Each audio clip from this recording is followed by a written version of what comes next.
আমি পরাজিত হতে পারি, কিন্তু আমি জনবিচ্ছিন্ন নই। বিজেপির সৃষ্টি হয়েছে during the period of Trinamool Congress. আজকে যারা পরাজিত হয়েছে তারা আগামী দিনে জিতে আসতে পারে। আমি যত সিপিআইএম এর মিটিং করি তার থেকে আমি নন সিপিআইএম মিটিং বেশি করি। তাদের কাজের কোনো সাকসেসই নেই এবং তাদের কোনো নম্বর দেওয়ার কোনো প্রশ্নই নেই। গৌতম দেব রেমিও তার নির্দেশে আমাকে এখান থেকে গ্রেপ্তার করে নিয়ে যাওয়া হয়েছিল। দাওয়ালের মুখোমুখি রাজ্যের প্রাক্তন মন্ত্রী এবং প্রবীণ সিপিআইএম নেতা অশোক ভট্টাচার্য। অশোক দা, দাওয়ালে স্বাগত। Thank you. অশোক দা, একটা সময় শিলিগুড়ি এবং অশোক ভট্টাচার্য সমর্থক ছিল, তারপরে বাম জমানার অবসান এবং এই যে ধারাবাহিক একটা রক্তক্ষয়, আপনার শিলিগুড়িতে পরাজয়, এবারের নির্বাচনে ভোটের ময়দানেও আপনি নেই। মিস করেন এই নির্বাচনের যে প্রচার, এই যে ভাইবসটাকে? একেবারেই মিস করি না, কারণ আমি পরাজিত হতে পারি, কিন্তু আমি জনবিচ্ছিন্ন নই। মানুষের সেই শিক্ষা, সংস্কৃতি, খেলাধুলা, রাজনীতি থেকে শুরু করে এমন কিছু নেই শিলিগুড়ির যাদের সাথে যেখানে আমি থাকি না। আর স্বাভাবিকভাবে এই নির্বাচনে তো আমি খুব সক্রিয়ভাবেই আছি। আমার অনেক বয়স হয়ে গেছে, আগামী কয়েক মাসের মধ্যে আমার 77-এ গিয়ে আমি পৌঁছাবো, কিন্তু আমি সকাল থেকে রাত পর্যন্ত করে যাচ্ছি এবং খুব স্পোর্টিংলি আমি নিচ্ছি। এবং এই কাজ করার মধ্য দিয়ে আমি নিজেই খুব মানসিক দিক দিয়ে আমি খুব শক্তিশালী হচ্ছি স্বাভাবিকভাবে। তো আমি প্রাসঙ্গিক কি অপ্রাসঙ্গিক সেটা তো শিলিগুড়ির মানুষকে জিজ্ঞাসা করলে আপনারা জানতে পারবেন। তো সেই কারণে আমি তো আছি, যুক্ত আছি যতদিন সুস্থতা। অশোক দা, কোথাও গিয়ে শঙ্কর ঘোষ তার বাম রাজনীতিতে হাতেখড়ি আপনার হাত ধরে, এবারেও নির্বাচনে তিনি বিজেপির প্রার্থী এবং তার এই প্রভাব প্রতিপত্তি। আমরা আজ গৌতম দেবের সঙ্গেও কথা বলছিলাম, তিনি একাধিকবার আমরা দেখেছি যে অভিযোগ করেছেন আপনার সঙ্গে, অর্থাৎ অশোক ভট্টাচার্যের সঙ্গে শঙ্কর ঘোষ বেইমানি করেছেন। কি বলবেন? উনি কি বলেছেন না বলেছে আমি জানি না। বিষয়টা যেটা হচ্ছে, আমাদের লড়াইটা তো বিজেপির বিরুদ্ধে, তৃণমূল কংগ্রেসের বিরুদ্ধে, স্বাভাবিকভাবে গৌতম দেবের বিরুদ্ধে, শঙ্কর ঘোষের বিরুদ্ধে। আমরা একটা বিকল্প যে কথাটাই আমরা তুলে ধরছি। আজকে রাজনীতি পশ্চিমবঙ্গের যে রাজনীতিটা কোনোদিন ছিল না, পশ্চিমবঙ্গের যে রাজনীতির তো একটা পরম্পরা ছিল। পশ্চিমবঙ্গের রাজনীতির যে ট্র্যাজেক্টরি, পলিটিক্যাল ট্র্যাজেক্টরি যেটা চেঞ্জ হয়েছে, তার জন্য দায়ী এই দুটো দলই। এবং এই যে যিনি এখন তো প্র্যাকটিক্যালি বিজেপি পার্টির সিংহভাগ নেতৃত্বই হচ্ছে হয় তৃণমূল কংগ্রেস থেকে এসে বা অন্য কোনো দল থেকে গেছে। এবং তারা কতটা আদর্শের জন্য গেছে, কতটা নীতির জন্য গেছে, আমাদের সঙ্গে তো বিজেপি যিনি এখন প্রার্থী তার সঙ্গে তো কোনো মতাদর্শগত বিরোধ হয়নি। তিনি চেয়েছিলেন একটা বিধায়ক হতে, সেই জন্যই তিনি গেছেন। আবার তৃণমূল কংগ্রেসের যিনি আছেন গতবার তিনিও পরাজিত হয়েছিলেন। আবার যিনি বিজেপির বিধায়ক আছে তিনি আবার কর্পোরেশন নির্বাচনেও তিনি পরাজিত হয়েছেন। কিন্তু আমাদের কাছে কিন্তু এটা বড় কথাটা হচ্ছে রাজনৈতিক লড়াইটা তো, যেমন আমরা বলি বিজেপির বিরুদ্ধে লড়াইটা তো শুধু ইলেকট্রাল লড়াই না, বিজেপির বিরুদ্ধে লড়াইটা হচ্ছে কালচারাল এবং ইডিওলজিক্যাল লড়াই। ঠিক একই রকমভাবে তৃণমূল কংগ্রেসকে আমরা মনে করি একটা অআদর্শিক পার্টি।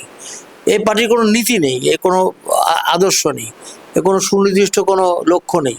এবং তারা যে বিভিন্ন পপুলিজমের যে আশ্রয়টা নিচ্ছে, এটাও কিন্তু খুব অস্থায়ী, খুবই সাময়িক। আর কোনো জয়টাও যখন কখনো স্থায়ী না, পরাজয়টাও কখনো স্থায়ী না। আজকে যারা পরাজিত হয়েছে তারা আগামী দিনে জিতে আসতে পারে, আবার গতবার যারা জয় হয়েছে তারাও কিন্তু পরাজিত হতে পারে। স্বাভাবিকভাবে আমরা লড়ছি দুটো দলের বিরুদ্ধে। আমরা খুবই আশাবাদী এবার আমাদের ফল খুবই ভালো হবে এবং আমরা আশাবাদী যে এই আসন থেকে আমরা জয়ী হব। আরো একটা বিষয়, গৌতম দেব তিনি বলেছেন যে অশোক ভট্টাচার্য কোনো কাজ করেননি, এটা মানা যায় না। মানে কাজ আপনি করেছেন, সেটা কোথাও গিয়ে বকলমে উনিও মেনে নিয়েছেন। এবং একেবারে স্পেসিফিক্যালি আমরা যখন ওনার সঙ্গে কথা বলছিলাম, এই বিষয়টা তিনি উল্লেখ করেছেন যে তাহলে হেরে যাওয়ার পর 15তে পুরসভায় কামব্যাক করে 16তে উনি অ্যাসেম্বলিতে যেতে পারতেন না। কি বলবেন?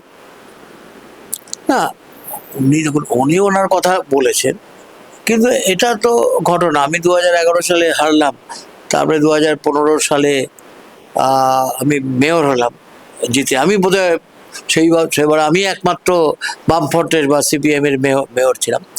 2016 সালে আবার বিধানসভায় আমি জিতেছি, 2021 সালে আবার আমি হেরে গেছি। কিন্তু সেই ক্ষেত্রে একটা কথা বলা হয়, একটা শিলিগুড়ি মডেল বলে একটা কথা খুব প্রচলিত আছে। শিলিগুড়ি মডেলটা এরকমই একটা, যে বিরোধী দলে থেকেও কিন্তু আমরা একটা কর্পোরেশন পরিচালনা করেছি এবং অনেক বাধা, অনেক অসহযোগিতা মধ্যেও কিন্তু শিলিগুড়ির জন্য কাজ করে গেছি। যা যা বলেছিলাম সেই কাজই আমরা করেছি। এটা কেউ অস্বীকার করতে পারেন না। বিরোধীরা, আমার যারা বিরোধী, তারাও এটা কখনোই অস্বীকার করেননি। এখন যে দুজন প্রার্থী যারা দাঁড়িয়েছেন তারাও অস্বীকার করতে এটা পারবেন না, যে কোনো দলও এটা অস্বীকার করতে পারবেন না। তা আজও আমার কাছে সবচাইতে বেশি আমি 20 বছর মন্ত্রী ছিলাম, বা তারও আগে 3 বছর আমি চেয়ারম্যান ছিলাম, তারপরে আবার হেরে আবার 5 বছরের জন্য এমএলএ হয়েছি। কিন্তু আমার কাছে সবচাইতে চ্যালেঞ্জিং, অথচ আমি খুব স্যাটিসফাইড একটা কাজের ক্ষেত্রে, এই যে 6 বছর আমি যে মেয়র ছিলাম, বিরোধী দলে থেকে সরকারের বিরোধিতা সত্ত্বেও যে আমি চালিয়ে গেছি, এটাতে আমি খুব স্যাটিসফাইড। এটা আমি খুব সন্তুষ্ট এই কাজটা। আমি 20 বছরের মন্ত্রিত্ব থেকেও কিন্তু আমার মনে হয়েছে মানুষ অনেক বেশি আমাকে সম্মান দিয়েছে কিন্তু এই 6 বছরের মেয়র থেকে।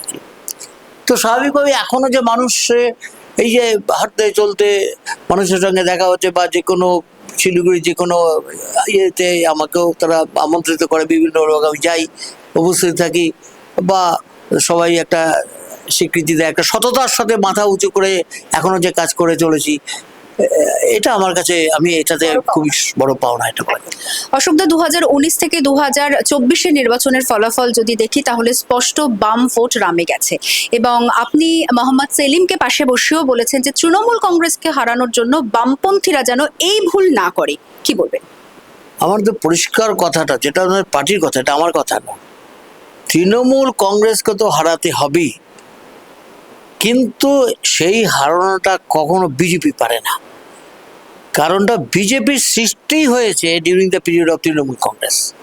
তৃণমূল কংগ্রেসের সহযোগিতা নিয়ে তো বিজেপির সৃষ্টি হয়েছে। কিছুদিন আগে একজন আরএসএস এর খুব একজন বড় মাথা এখানে এসেছিলেন, তিনি পরিষ্কার বললেন একটা কথা, যে যখন এখানে সিপিএম ছিল, বামফ্রন্ট সরকার যখন ছিল, তখন আমাদের কাজ করতে খুব বাধার সম্মুখীন হতে হতো, কারণ সিপিএম একটা ইডিওলজিক্যাল পার্টি।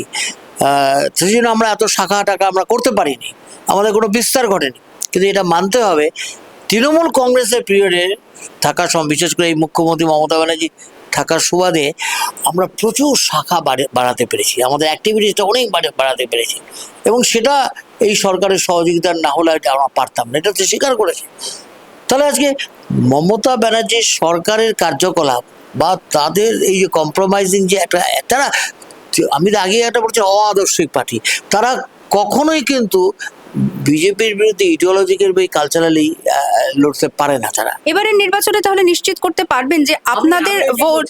আমি যে কথাটা বলছিলাম সেটা হচ্ছে, সেই কারণেই আমি বলেছি এটা খুব দুঃখের কথা, বেশ কিছু বাম মনোভাবাপন্ন যে মানুষ, তারা তৃণমূল কংগ্রেস হারাবার নাম করে বিজেপিকে ভোট দিয়েছে। আমি বলছি এটা একটা ভুল, ব্লান্ডার, কোনো মতে এটা হতে পারে না। এটা দুটো, যারা বামপন্থীকে ভোট দেয় তারা বামপন্থীদের ভোটকে ফিরিয়ে আনতে হবে। এই নির্বাচনে কিন্তু আমরা এটা দেখছি ব্যাপকভাবে সেই মানুষরা কিন্তু এখনই তারা ইঙ্গিত দিচ্ছে এই ভুলটা তারা আর করবেন না। এটাই আমার কাছে খুব বড় স্যাটিসফ্যাকশন এখনো পর্যন্ত। মানে আশাবাদী এবারে আর সেই ভোট ব্যাংকের ধস নামবে না। আমি প্রচুর আমি দেখুন, আমি একটা কথা বলি, আমি যত সিপিআইএম এর মিটিং করি তার থেকে আমি নন সিপিআইএম মিটিং বেশি করি, প্রচুর। এর মধ্যে আমি নানা ধরনের বিহারি, মারোয়ারি, সে বাঙালি, বস্তিবাসী, অধ্যাপক, ক্রীড়াবিদ, সাংস্কৃতিক কর্মী, নাট্যকার থেকে শুরু করে কাদের নিয়ে আমি বসেছি, সবাইকে নিয়ে আমি বসেছি। আমি বরঞ্চ সিপিআইএম এর কে নিয়ে আমি কম বসি, সেটা আমাদের অন্যান্য নেতৃবৃন্দ তারা করেন। তাতে আমি দেখেছি সবাই এটা ফিল করছে। যেটা সুবিধাটা হয়েছে এবারে, সেটা হচ্ছে মানুষ দুটোই 5 বছরের একটা এই তৃণমূল কংগ্রেস পরিচালিত কর্পোরেশনকে দেখছে, আর 5 বছরের একটা বিধায়ককে দেখেছে। আর এই প্রসঙ্গ ধরে কত নম্বর দিতে চাইবেন বিধায়ক হিসেবে বিজেপিকে, এবং একই সঙ্গে মেয়র হিসেবে গৌতম দেব যে কাজ করেছেন, কত নম্বর দিতে চাই? তাদের কাজের কোনো সাকসেসই নেই এবং তাদের কোনো নম্বর দেওয়ার কোনো প্রশ্নই নেই। মানুষ তো এটাই তো এবারের নির্বাচন, তো এটাই তো বড় বিষয়, তুলনা করছে, কম্পেয়ার করছে যে বিধায়ক হিসাবে, মন্ত্রী হিসাবে, বা এমএলএ হিসাবে, বা মেয়র হিসাবে আমাদের যে কার্যকলাপ আর তাদের যে কার্যকলাপের মধ্যে পার্থক্যটা কি, এইটা আজকে মানুষ শিলিগুড়ির নির্বাচনে এটাই হচ্ছে বড় ইস্যু হয়ে গেছে। সব শেষে অশোকদা যেটা জানতে চাইবো যে সৌজন্যের রাজনীতি এটা শিলিগুড়ির ক্ষেত্রে একটা বড় সম্পদ, আগামী দিনেও কি আমরা এই সৌজন্যের রাজনীতি দেখতে পাবো? সৌজন্যের রাজনীতি বলি না, এখানে একটা রাজনৈতিক সংস্কৃতি আছে, সেই সংস্কৃতিটা আমাদের সময় দিয়ে আমরা সৃষ্টি করেছিলাম। এই সংস্কৃতিটা কখনো কখনো ভেঙে গেছে। যেমন আমাদের ঠিক এই ঘরের ওপরে আমি যখন ছিলাম তখন আজকে যারা গৌতম দেব মেয়র, তার নির্দেশে পুলিশ কমিশনার আমাকে এখান থেকে গ্রেপ্তার করে নিয়ে যাওয়া হয়েছিল, এবং তারপরেই যখন কর্পোরেশন নির্বাচন হয়, মানুষ কিন্তু শুধু এই কারণেই কিন্তু তারা আমাদের প্রতি আস্থা রাখার জন্যই কিন্তু তৃণমূল কংগ্রেস হারিয়ে কিন্তু আমাদেরকে জয় করেছিল। সো আমরা আমাদের এবার একটা ম্যানিফেস্টো আমরা বের করছি দু একদিনের মধ্যেই, সেখানে আমাদের একটা বড় গুরুত্বপূর্ণ বিষয় থাকছে, সেটা হচ্ছে শিলিগুড়ির শিলিগুড়ির যে রাজনৈতিক সংস্কৃতি এবং সম্প্রীতির যে রাজনীতি আছে সেটাকে আমরা আরো উন্নত করতে চাই, এটা আমাদের স্লোগান। ধন্যবাদ অশোকদা সময় দেওয়ার জন্য। কথা বললাম অশোক ভট্টাচার্যের সঙ্গে, এবং কোথাও গিয়ে এবারে অন্তত বর্ষিয়ান সিপিআইএম নেতা তিনি আশাবাদী যে যে অভিযোগ একাধিকবার উঠে এসছে এবং নির্বাচনের ফলাফল যা বলেছে 2019 থেকে যদি 2024-এর দিকে নজর রাখা যায়, বাম ভোট রামে গিয়েছে, সেই ভুল অন্তত বামপন্থীরা করবেন না এবং আশাবাদী জয়ের ব্যাপারে।